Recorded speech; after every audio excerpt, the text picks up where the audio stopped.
Hello, everyone. My name is Kelly Oliver, and I have the pleasure of serving as the Animal Health Planner for the Kansas Department of Agriculture. Welcome to the third Secure Food Supply webinar of 2023. I appreciate you taking time today for this webinar. For the next 60 minutes, we will be discussing the transmission risk of foot and mouth disease between and within herds. Before the session begins, a couple of housekeeping items. During the presentation portion of this session, all participant microphones will be muted by the meeting host. If you have a question during the presentation, please submit your question using the chat button at the bottom of your screen. KDA staff will be monitoring the chat for questions to be asked at the conclusion of the presentation. Lastly, this session is being recorded and will be posted online next week. At this time, I would like to introduce Dr. Mike Sanderson. Dr. Sanderson is a professor at Kansas State University in the College of Veterinary Medicine and leads a research team that is focused on the epidemiology of disease and decreased production in beef operations.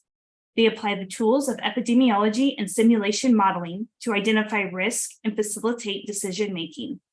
Their research includes modeling biosecurity practices for beef operations, including the use of risk analysis to identify optimal biosecurity and management programs for diseases such as foot and mouth. His team also actively involved in researching livestock movement networks and the disease and economic effects of a foot and mouth disease outbreak in the United States. They collect data on livestock contact networks at the individual animal and herd level and are modeling the spread and impact of FMD within and between herds in the US. They have also worked on a secure beef supply plan for FMD control and continuity of business for beef producers in the face of an FMD outbreak. Dr. Sanderson, welcome, and I will now turn it over to you to share your presentation. Thanks, Kelly, and thanks for inviting me here. I hope I can say some things that are maybe useful to you. I sort of plan to make this a little bit on the shorter side and leave plenty of time for discussion, questions, if you have any. So hopefully that will work out well. So I hope you see my slides now and can see my cursor on there. If yes, we can. Yep, great. Okay. So this is, as Kelly said, really about transmission and the risks and how to maybe manage those a little bit. And I tried not to go too far into, laying out biosecurity practices, but rather to stick with what are the risks that you might have for getting disease in the face of an outbreak, and what are the risks for transmission throughout the herd. So as you all know, foot and mouth is a really highly contagious viral disease, and so within farm transmission is a big deal because it can run through a herd fairly quickly, but so for that matter is between farm. That indeed is how we end up with these large outbreaks, is that it can transmit between farms fairly quickly and easily. Certainly direct animal-to-animal transmission is important, both within the herd and between herds, and so movement of infective animals is really important in how an outbreak propagates within a nation and how we might try to control it. But we're also pretty interested for foot and mouth disease and movement of contaminated vehicles and people or products and even unconstrained animals, wild animals, feral cats, your pet dog may also mechanically transmit virus from one premises to another. And then to some extent, unlike most other diseases, we're more concerned about aerosol transmission for foot and mouth disease. It does happen. It probably doesn't happen very often over long distances, but it is possible. We'll talk a little bit about that as well. So I want to just give a couple of definitions in terms of managing risk and some of the terms I may use. So we'll talk about biosecurity in terms of management to prevent the introduction of pathogens or toxins that might damage the health of the herd, or we could extend that to the safety or quality of a food product. We'll talk about biocontainment, really about management to control the spread of the disease within the herd. So if you've already got it, then we're really sort of talking about biocontainment things. How do we try to contain it? We could also apply these to how do we keep it, if you are a positive farm, how do you keep it on your farm and don't let it off to go to someone else? And I think there's one other important piece, which we'll very briefly talk about, but given the nature of foot and mouth disease and some of the historical things we know from terrorist organizations, is it could be maliciously introduced. And so there are some literal security issues that may be worth considering as we try to prevent foot and mouth disease introduction. So real briefly, we can think about biosecurity in terms of importing animals or feedstuffs or anything that might come onto the operation that would bring disease in with it. And so the things that we could do are quarantine and testing and vaccination, and maybe traffic control and security issues might help keep things off the farm. Biocontainment, or propagation within the farm or from the farm, is really going to be a matter of some risk group segregation, environmental control, controlling population density, vaccination control, or traffic control, and then potentially vaccination. Now, not all of these are generally useful in terms of disease management. Some of these are not as useful, and we'll get to that for foot and mouth disease just because of the nature of the agent. So there's some real challenges to cattle biosecurity, and so this I know is going to not to any livestock producers and veterinarians. So certainly swine is an important species for foot and mouth disease too. I am have much less expertise in the swine realm than I do in cattle. And frankly, some of the challenges, because of how cattle are managed versus how swine are, some of the challenges are larger in a biosecurity standpoint for cattle, just because they're more difficult to control. Swine are managed in a way that it is, not that it's easy, but it's controllable. Although if you have pasture swine, then a lot of the same issues apply here. And so one of them is that there's just a large outdoor perimeter to secure. They live and produce in the real world. And so, a barbed wire fence is our barrier between, or perhaps pipe corrals, between us and the outside world. Typically have fairly high population turnover, and like in feedlots, high feedstuff turnover in feedlots and in dairies as well, and substantial labor. And so there's the risk of outside livestock contact as well. And then we have, potentially wildlife contact in addition. So you get this really complex environment in which a cattle operation is carrying out business. And so you've got a resident herd, and you've got turnover. So you've got purchased cattle coming in, and those cattle come in on trucks. The veterinarian or nutritionist is showing up. You've got hired labor showing up. Wildlife has a significant encroachment into the resident herd, as do, feed and supplement suppliers. Visitors may come, and how variable that is really depends on the different operation. So we have our external environment really spilling over substantially into our resident herd, with just there may be a fence around the place, but it isn't stopping anything. It's hopefully stopping the cattle from leaving. Where if we look at a swine operation, we get rid of some of those things. We have a more thorough barrier. Often, at least for commercial swine, they're inside a building, so we can control for the most part, the wildlife. I mean, you may get an errant bird in, but mostly you're controlling it better. You're even controlling the ventilation better. We do have hired labor come in, and the commercial swine usually controls that risk more so than cattle do. So we have some of the same sort of things, but we have managed to put in place procedures to control those more effectively. So that all gives us a situation where we have lots of opportunity for transmission. And so I want to talk about both between farm transmission and within farm transmission. In both cases, direct animal to animal contact is really important. In the case of between farms, it's because we move everywhere from 1 to hundreds of cattle from one operation to another. Within farm, it's because cattle interact with each other directly.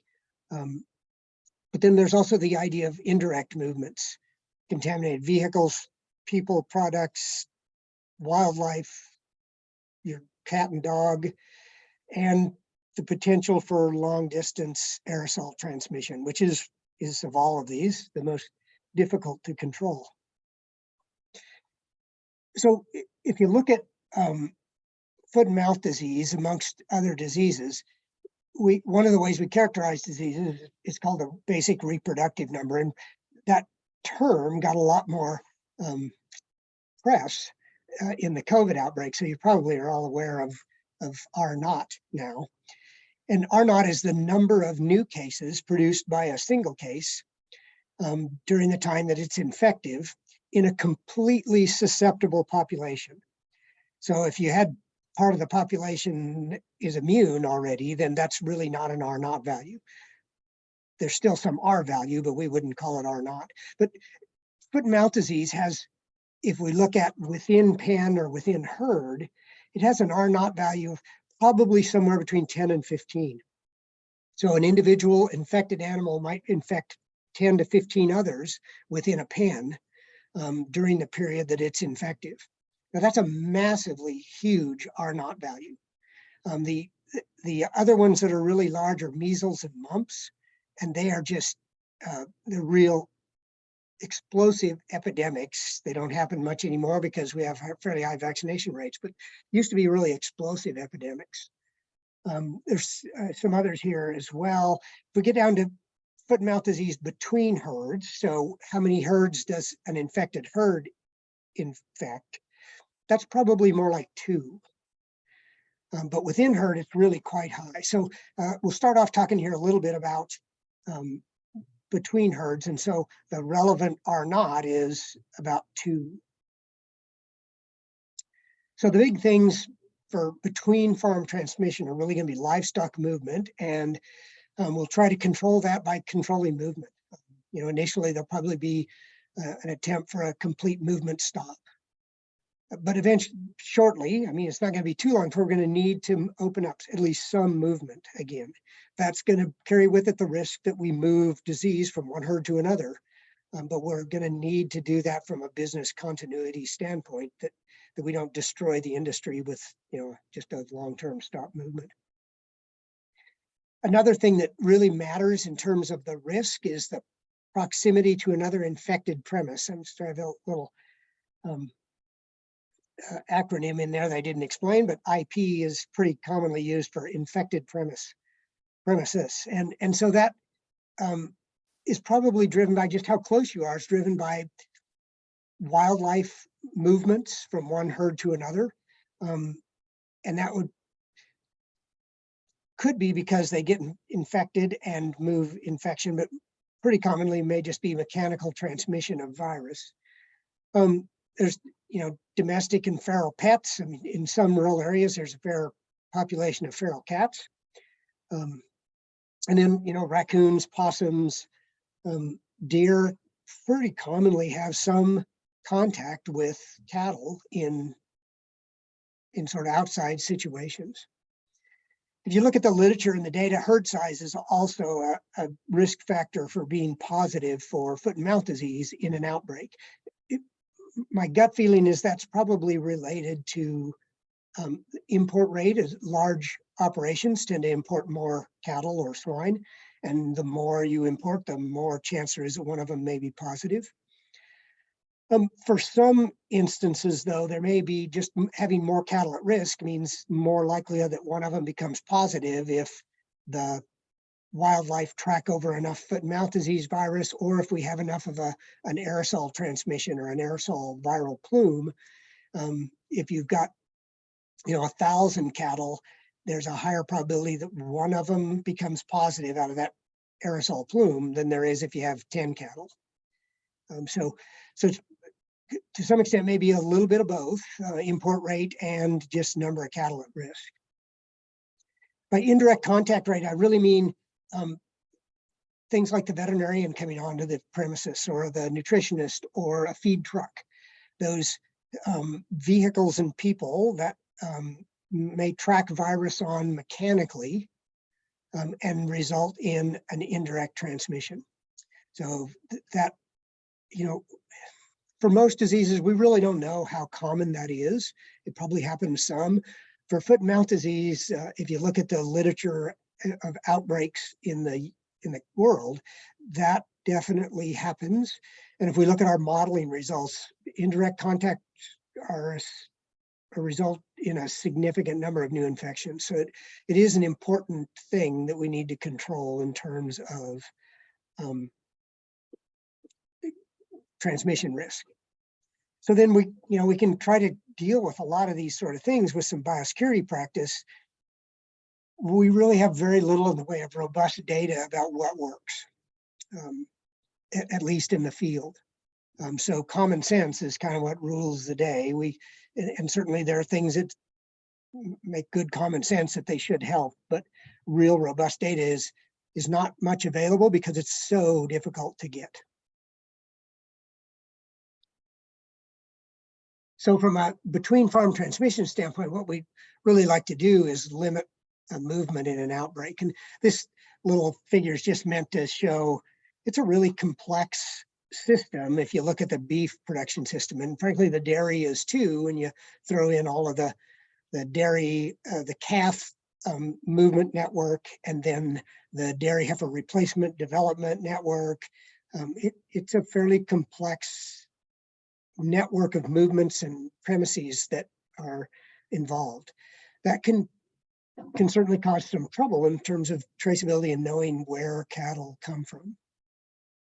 So, one of the things that would be really important is know the source of any imports. As much as you can, decreasing your imports in the face of an outbreak would be good. So bring fewer cattle on as much as possible. And to the extent that you do, then I would encourage you to develop relationships with other premises that have secure food supply plans, so that they are compliant with that. And the hope is that then they're lower risk. So if they have a biosecurity plan, they're probably less likely to have brought FMD on. If they're doing daily monitoring, what we call active observational surveillance of those animals, they're more likely to have detected it early before they send you something. And if they are keeping track of the source of their livestock for the last 14 days or so, then they would know sooner if one of their sources became positive. So, and there's a number of other things I'd surely encourage you to review, and I'm sure many of you have the secure food supply plans, but I would, as a way to manage my risk of introduction in the face of an outbreak, I would want to be doing business with other operations who were trying to take care of their business. So, auction markets, we're actually doing some work to try to assess the risk of auction markets depending on, what the area that they're in is. If they're in an area where there aren't any current outbreaks, it may be that they're not that risky depending on what their market catchment area is. But certainly there's multiple herds being commingled there. So when you buy a set of calves or anything from an auction market, even if it's a single source set of calves, they have been exposed to multiple other herds in going through the auction market. And as you all commonly know, they're commonly sorted, and you'll end up with multiple sources in a single purchase. So there certainly is the potential for some increased risk there. So when we think a little bit about the proximity to another premises in terms of risk, some of that has to do with how close they are, and then subsequently how easily we get a transmission from one farm to another. And that is a function of, usually in our models, we lump it all together in local transmission, but it could be wildlife movements from one premises to another. feral animals, our raccoons and possums again, potentially the deer. This picture here, one of my grad students took a long time ago. It's actually made the rounds quite a lot. I saw it on an international presentation in South Africa one time. But there's a lot of birds there, one, eating all of the feed, and two, potentially going to just mechanically pick up virus and transmit it from one operation to another. As well as this dog who's laying in the bunk and eating the feed. So, if that dog goes and visits the neighbors, he may, or if that's the neighbor's dog, he may have actually tracked some foot and mouth disease virus in. So we look at that or model it in terms of what's sometimes called a kernel process, but basically as you get further away, the probability of transmission goes down. And it's a function of these sort of things. So wildlife control and traffic control can help that. Indirect contacts are also a local transmission issue for the most part, in that, feed deliveries usually don't come from 1,000 miles away. They come from, at least closer in general. This is also going to be, when we sometimes lump aerosol transmission into local. And so that's also a relatively short range thing. So if we look at aerosol transmission, it only really happens under pretty favorable meteorologic conditions. So we need, for it to be very likely at all, we need the temperature to be relatively cool, so less than about 75 degrees, needs to be relatively humid, and relatively low wind speeds. We have to have some wind to move the viral plume, but if it's very high, it just disperses the plume and we don't get, and it gets, the concentration gets low enough, we don't ever get any transmission. And then we can't be raining. If it rains, it just rains all the virus out of the air and into the ground. The other things that are real risks are a large source herd. So if you have say a large feedlot that was infected and you have a large number of shedding animals, they produce more virus.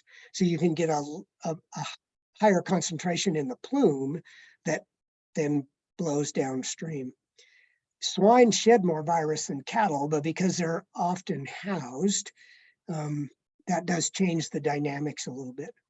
So we have here had a grad student look a little bit at aerosol transmission from feedlots, and we looked at Iowa feedlots, and we looked at Southwest Kansas feedlots, and we looked at particular times of year, and we actually downloaded the real weather data and modeled what the viral plume concentrations were at different distances away from a feed yard. And it really was quite variable. And most of the time the risk is quite low, but this little chart here shows maximum risk. So at 1 kilometer, which is what this is, the maximum risk for a 48,000 head feed yard as the source to an 1,000 head downwind operation, over all of our simulations, the maximum risk hit a medium of 60% probability of transmission. Now that doesn't mean that if there's a big yard upwind from you 1 kilometer, you've got a 60% chance. That's worst case scenario.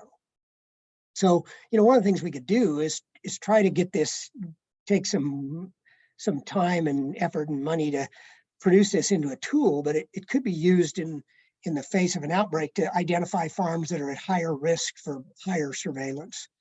From an individual producer standpoint, there isn't anything you can do about this other than if you're downwind of a infected farm, be watching really close, because you can't really do much about the wind or the weather in general.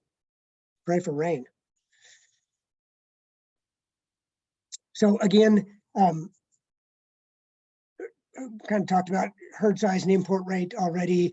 Indirect contact rate can be really important. So biosecurity, common sense, isolation and quarantine of incoming animals for foot and mouth disease. I'm not convinced that that's very effective unless you've got an off-site quarantine that's preferably a mile away or something, and you don't share equipment between them. So you can't have the trucks driving back and forth, or that's just an indirect contact. A line of separation where you divide inside from outside, and you preferably don't let outside trucks, people, etc., across that line unless you're going to wash them on, wash them off, and you'd like to avoid that. So you'd really, I mean, there's a dirty truck, but truck wash is not a trivial thing. We don't have the capacity to wash all the trucks. If you're in the middle of winter in Western Kansas, it may not be very amenable weather to even wash trucks. So biosecurity is challenging, but there are some things that are worth doing. And the secure beef, I think, lays those out as well as possible. So direct movement is probably the most common method of transmission. Generally, we're going to try and control that with quarantine zones and movement restrictions. We'd like to be have as little restriction there as we can, but if you get too loose, you end up with more transmission.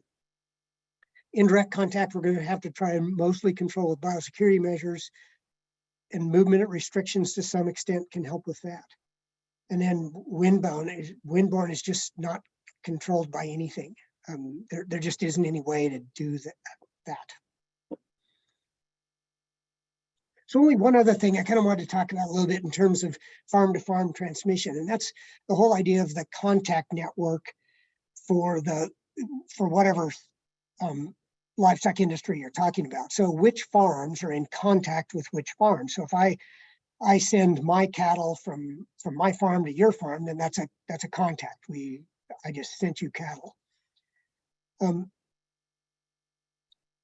that the structure of that can be really important in how disease might transmit throughout the country or even within the local area. So when things like the internet, when they talk about their network, they spend a whole lot of time talking about how to make the network resilient so that if one of the hubs goes down, that the traffic can be just redirected all around it so that nobody notices and you can still have your internet access. And that's great for the internet. For the livestock contact network, we're actually really interested in the opposite question is, in the face of an outbreak, how could we break the network as fast as possible? So if you look at this little figure here, you can see that this little number 6 node is a single node between these two groups. So if you could remove 6, as in break all of the connections with 6, you could segregate this into 2 different networks and potentially cut the size of the outbreak in half. So we're really interested in what are the really highly connected hubs that we could maybe just control them and have a disproportionate impact on the size of the outbreak. Now, that sounds really cool and good, maybe. It's not that easy to identify, although there is some data and research that would suggest it is a very effective way that we can stop movement at a small number of operations and have a disproportionate impact on the outbreak. Of course, you have to identify which ones those are and then effectively intervene there. But those highly connected nodes, premises, whatever sort they are, could be really influential in the outbreak. And so understanding the livestock network can be really important. So then the next part would be, hopefully that sort of explains how it gets around and things we might be able to do, but then the other is within farm transmission. So there's been some talk about that. Most of the modeling work looks at farm to farm transmission, and within a farm, it's just the farm is positive or the farm is negative, and we don't get into a lot more detail than that. If you look at the literature, there are some descriptions of individual herd outbreaks. And so we've got some, at least, individual herd descriptions of how it goes through the herd and what proportion of the herd ends up infected and all that sort of thing. Oftentimes, those are in countries that have endemic FMD, in which case there's some underlying individual immunity, which means probably not exactly how it would go here.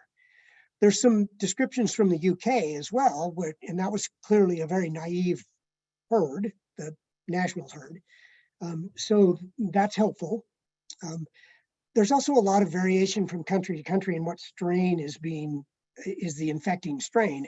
And there's a lot of variability from strain to strain in just how infective the strain is. So some of them have a little more propensity for swine, some for cattle, and some just cause more infection than others.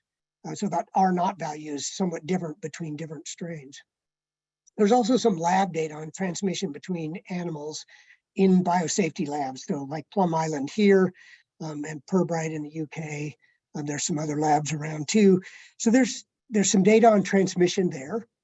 And there's some data on practices to prevent transmission. So if the workers that go from room to room change their clothes and wash them, shower in, shower out, essentially do various things that they might do, does that prevent transmission from one room to another room? And they can certainly do that. They can prevent transmission, but a lot of those things are not necessarily very practical in the real world of not a BSL-3 lab. So some of that, there's some useful information there, but it isn't directly applicable. So again, we're back to our R naught value, and we could look at FMD within a pen or a herd of this really high value. It probably is somewhat different within the pen. So if you had a pen of feedlot cattle or a string of milking cows, the R naught within that group is probably that 10 to 15. If you look across pen to pen, it's probably not quite as high, just because this is actually some real data from the contact network between two different pens of cattle. And there's fewer contacts between pens than there are within pens. That said, there's still enough direct contact that it's going to jump from one pen to another, but maybe not quite as quickly as it does if they were all in one pen. So the pens and alleyways between pens probably slow up transmission somewhat. Well, they almost certainly do. But still, within pen, really, really highly transmissible. So mostly direct animal-to-animal contact, shed and respiratory secretions, saliva, nasal, feces. So the environment becomes contaminated, the water tanks become contaminated, the feed becomes contaminated. We certainly have fomites of wildlife, domestic pets, feral cats, again, that could track it from one pen to another. We have aerosol transmission within the pen, or within the, say, a feedlot or within a dairy. And again, management of all this is difficult. Common sense is a good thing to apply. Modeling data is helpful, and I'll show you a little bit in just a minute here. And then observations from outbreaks, but they're really variable. I've talked to guys in South Africa that in feedlots where they found out they had FMD because they got feedback from a slaughter plant that they'd found FMD lesions. They tested it and they were FMD positive. And then they went in and started looking at the feed yard and found like 30 or 40% of the animals were positive. And they'd never seen anything. Now that was a South African strain. It's kind of a mild strain. Maybe they had some residual immunity, but everywhere from that to just seeing it very quickly run through operations.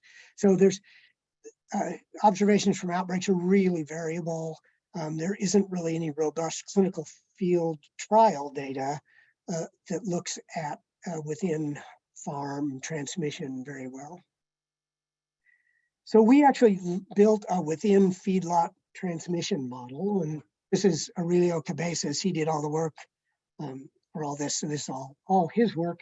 And we looked at transmission within a feed yard. And so some output, and these are just some of the equations that help define transmission within the feed yard.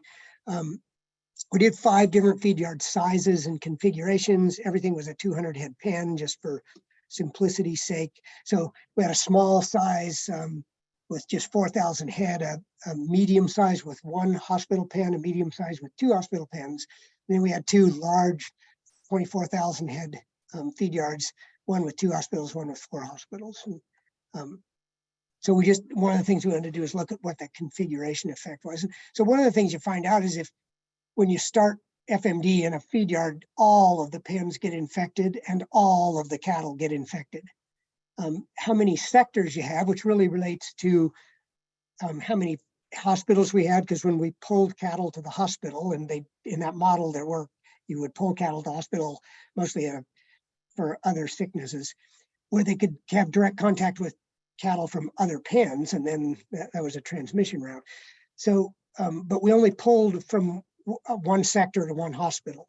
And when you have more sectors, it slows down spread through the feed yard. So if you look at this, like FL2 is the large feed yard with 4 hospitals, the speed with which it goes through is slower than it is with only 2, and it's certainly slower than it is in that small feed yard. So the peak number of positives changes, but ultimately everybody gets infected. So you can see these are the curves, and the red line is the number of clinicals. So you get a really quick peak, but at just under 2,000 head for the small yard. You get a much slower peak in this large feed yard that has 4 hospitals. So that's not nearly as abrupt, but you do end up with about 6,000 peak numbers of infected animals. So everybody gets it. So that's just a little graph looking at peak number. And peak number is lower for more sectors and for, in both cases here. If you look at some ways to try and control it, so one of the things we did, not that this would be particularly practical, we said, okay, we're just going to close the hospital. We won't allow any movements to hospital. So whatever you do, you're going to have to do in the pen. And to try and control direct contact risk. And what we saw is in the small pens, small feedlots, it didn't really matter much. In the medium size, when it really slowed down the outbreak, but everybody still got infected. It just took longer. So it really wasn't effective. The only thing it would have done is decrease the peak number of clinicals that you had to deal with. That might be an advantage from a labor standpoint, but probably not for any other reason. There might be reasons that you'd rather just get it over with. We also looked at barrier depopulation, where we basically, wherever the index case was, we barrier depopulated around that index pen, and that was all. Then we were done with our depop. So in a small feedlot, which only had 20 pens, that was never successful. All of the pens ended up getting infected. So just doing the rows around the infected pen didn't do any good. If we looked at in the median feedlots, it worked about 30 to 40% of the time. If you could depop 1,000 plus head per day. And by worked, we said it worked means once you'd done your depop, there were no other infected pens and nobody else got infected. So most of the time, 60% of the time or more, the rest of the pen, the rest of the feedlot ended up getting infected. And the same thing with the large ones. But you had to be able to kill 2,000 plus a day. And then 30 to 40% of the time you'd win. So if you're willing to kill a good chunk of the yard, you might save the rest, but most of the time, no. So that might be worth the gamble, as opposed to just letting it run or trying to depop them all, but it doesn't work that often. We also have a model to look at vaccination, and it's not quite done. It looks like it might be helpful at times if we actually vaccinated in the face of an outbreak. So what do we do? Before FMD, I would get a secure food supply plan, get one ready so that you have something to implement afterwards. I'd certainly monitor the cattle daily or the swine, which I'm sure most of you all do. Know your sources, build a network of people to work with that have secure food supply plans. Once it comes, then you're going to have to get into daily monitoring, traceability, secure food supply suppliers, all the sorts of things that allow you to be able to carry on business and move cattle or swine. So everyday versus FMD biosecurity. Once it comes, I think you absolutely got to have fairly good control of the premises. And I would control human contact as much as possible. And there's a lot of this stuff I wouldn't do I don't think it pays right now. If it's going to pay, it's going to have to pay for some other disease. I'd minimize my outside contacts as much as I could. I would close my premises down as much as I could, consistent with ongoing business. I'd minimize introduction of new animals as much as I could, and the number of sources, and I'd try to know my sources. And those would try to be controlled risk sources. And then I'd have that line of separation where I said what's inside and what's outside, and keep all the outside stuff away. And if it had to cross, then you've got to do something to try to control risk, which is washing and disinfecting trucks, people's changing clothes, boot washes, all that sort of thing, to try and keep from introducing things onto your farm. And that includes your employees. You know, if they go home and they've got livestock at their house, you're buying some of their risk. I think quarantine is really difficult to practice effectively for foot and mouth disease because it's so infective. If you just keep them quarantined in a pen that's on the same premises, I'm not convinced that's going to work. So if you want to try and do something, you probably need to be off site. And I'd like to be a mile away, and you can't share vehicles between the two. And for many people, that's just not practical.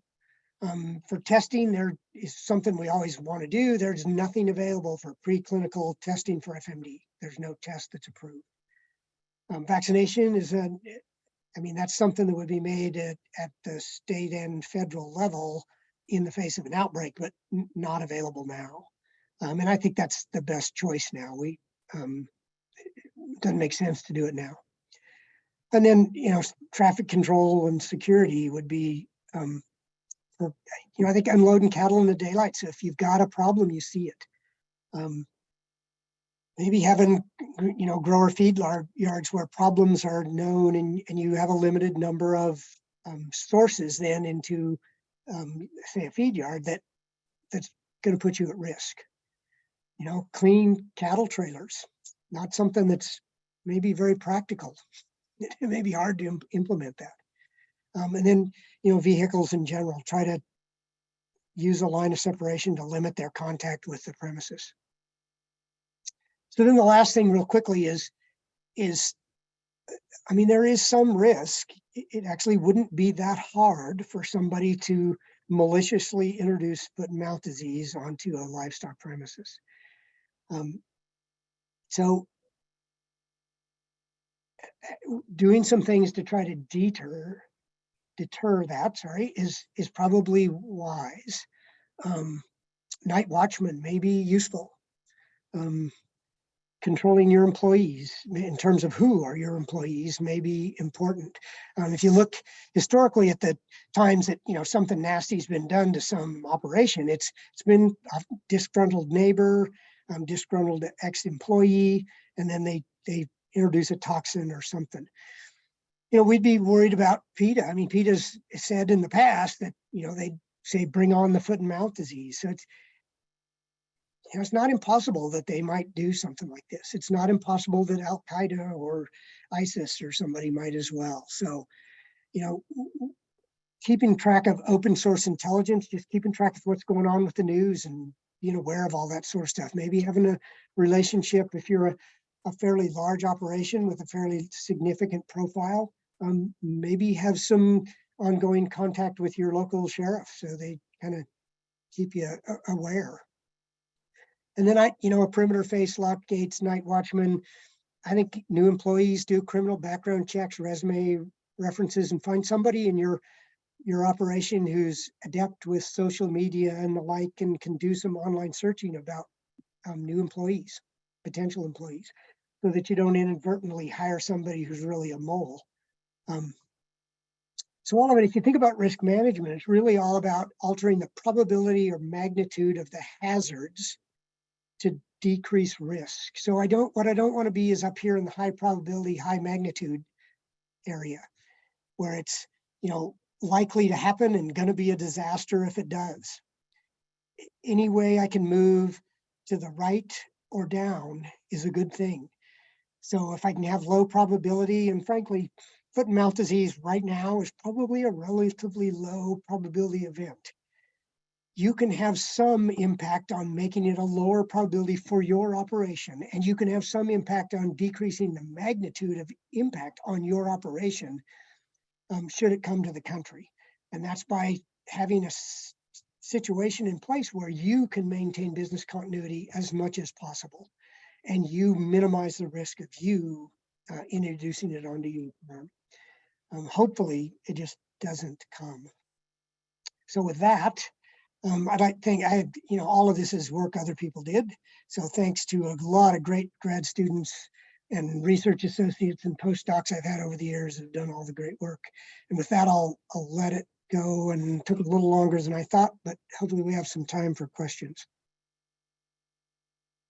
Thank you, Dr. Sanderson. And our staff has been monitoring the chat, but if anybody listening has a question, go ahead and put it in that chat and we will share it. But the first question that came in was, if the spread from pin to pin is slow, is there anything from the producer's perspective that is an absolute must-to-do item if FMD gets into our operation? I'm not sure I get the first part of that. If pin to pin spread is slow. Yeah, so I wouldn't characterize it as slow. It's slower than within pen spread, but it runs through, so that, those 24,000 head yards, our model would, the outbreak peaked in 30 days and was over in 60 generally. So it runs through probably quicker than anything you've ever experienced. That said, the absolute must thing to do, I think, it'd be to detect it and report it as quickly as possible. You're kind of hosed, but the quicker you could report it, the less likely it is that you detect it and report. The less likely it is you're going to send it on to your neighbor, and that will have. And the quicker then we can get ahead of it nationwide, the sooner we can get rid of it, get the industry back to normal, and everybody gets back to normal. So that's sort of an altruistic, it's better for everybody else if you can report it as quickly as possible, so it doesn't get off. From the standpoint of controlling spread within the farm, segregating the different sectors of your farm would be one way to try to do that. So there'd be no designating employees for the infected part that never go to the rest of the farm. It's same thing with equipment, segregating that part of the farm as much as possible. I have to say, I'm not convinced that's going to be effective. So it could be a lot of work for nothing, and it'll still end up going everywhere. It could slow down transmission so that you have fewer clinicals to deal with at any one time, and that could be very labor intensive. But it also might just delay the amount of time, or delay the time when you finally get through it. It might just make it last longer. And I'm not 100% convinced that's a good thing. So I don't know what to do. Would you by chance be willing to share these slides? I know we're recording this presentation, but if any of the viewers would like a copy of them, are you okay if we share those? Sure, be glad to, and I'd be glad to talk about specifics too. Although I'm going to spend a lot of time saying, I don't really know, because there's a whole bunch of stuff we don't really know, and I have model results that tell me some things, but they are model results, not real world. So regarding birds, are you aware of any research that might help in reducing bird populations around dairies and feedlots? No. Is the short answer to that. I think there's other people who know a whole lot more about that than I do. Clearly, if you have a situation with as many birds as that picture, you really should be doing something. I am, just from talking to people, I'm unaware of anything that's a really effective way to always control that. At what stage of illness or how long is the infected cattle able to transmit the virus? So one of the challenging things with foot and mouth disease is cattle and swine are able to transmit disease before they're clinically detectable. So when they're in their latent phase, which means they're infected, they'll have a day, sometimes a little more than a day, that they're shedding virus, but they're not detectable. And then they'll continue to shed virus, peak virus shedding when they are clinical, and they'll be done shedding when they still have lesions. That they'll be healing lesions, but I mean, they still look like they're sick, and their tongue's still sore, they're still lame, and all that sort of stuff. But they won't be shedding any or very much. But there's a probably 3 to 6 day period when they may be shedding virus. In your opinion, what is the top biosecurity practice operations should implement to prevent FMD from coming into their operation? So, in my opinion, the most, once FMD's in the country and you're trying to carry on some sort of business continuity and continue to run your business as much as you can, then I think that most important things for you to do would be have control the risk of importing animals, which means having those sources that you have confidence that they're doing the things that minimizes the risk that they're positive and maximizes the probability that they will detect it quickly if they are positive, so that they're not continuing to send you stuff when they're actually a positive premises and they're just sending it to you. I think that may be one of the most important things, closely followed by your own procedures to limit introduction. So, and active observational monitoring of cattle that are coming on, maybe an offsite segregation could be effective. I think if you could do that, having a line of separation where you control access and entrance to your operation, I think those are probably really important things. I've seen any other Source risk is really important, I think. I haven't seen any other questions come in the chat, but if you think of something later, I'm sure Dr. Sanderson would entertain an email for sure, and I can share that if needed. But Dr. Sanderson, thank you again for your time and your expertise this afternoon. And participants, once we receive confirmation from our speaker for our next webinar, I will send that registration email out, probably looking for it towards the 1st of July. And with that, I thank you for joining us today. And if you have questions after the fact, please just reach out and we'll get those answered for you. Thanks and have a great day. Thank you all.